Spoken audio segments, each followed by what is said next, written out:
ওয়া ইজা আর যখন কিলা বলা হয় লাহু তাকে, ওয়া ইজা কিলা লাহু আর যখন তাকে বলা হয় ইত্তাকি তুমি ভয় করো আল্লাহ আল্লাহকে, মানে ইত্তাকিল্লাহ আল্লাহকে ভয় করো।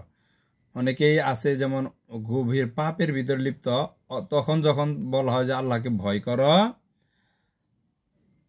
আখাজাত হু তাকে প্ররোচিত করে, আখাজাত প্ররোচিত করে, হু এটা সর্বনাম তাকে, তাহলে আখাজাত হু তাকে প্ররোচিত করে, আল ইজ্জা তার ইজ্জত আত্মসম্মান, বিল ইসমি পাপ করতে, ইসম মানে হলো পাপ, ইসম বিল ইসমি পাপ করতে তাকে প্ররোচিত করে। তাকে বলা যে আল্লাহকে ভয় করো, গুনার কাজ ছেড়ে দাও। হেই দেখি আমার কে কি করে, আমি এটা করবই, মানে সে পাপের কাজ চালাই যা।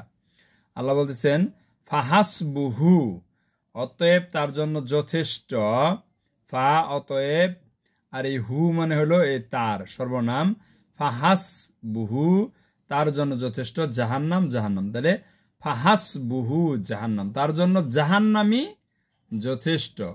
আল্লাহ বি ইসা আর কতই না নিকৃষ্ট মন্দ আল মিহাদ বাসস্থান, এই জাহান্নাম জাহান্নাম অত্যন্ত মন্দ একটা বাসস্থান, যেখানে তাদেরকে আযাব দেওয়া হবে।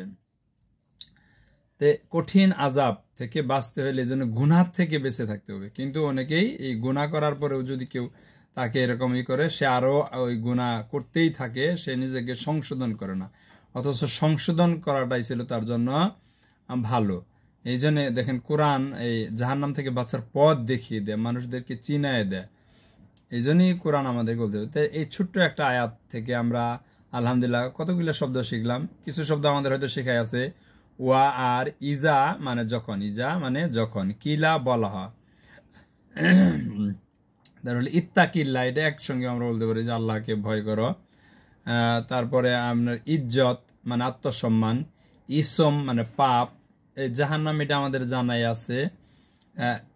বিসা, বিসা মানে হলো মন্দ বা নিকৃষ্ট, মন্দ বা মিষ্ট, আর মিহাদ মানে হলো বাসস্থান, মিহাদ মানে বাসস্থান। এইভাবে আমাদেরকে শিখতে হবে, তাহলে আমরা সহজেই কোরআন বোঝার যোগ্যতা অর্জন করতে পারবো।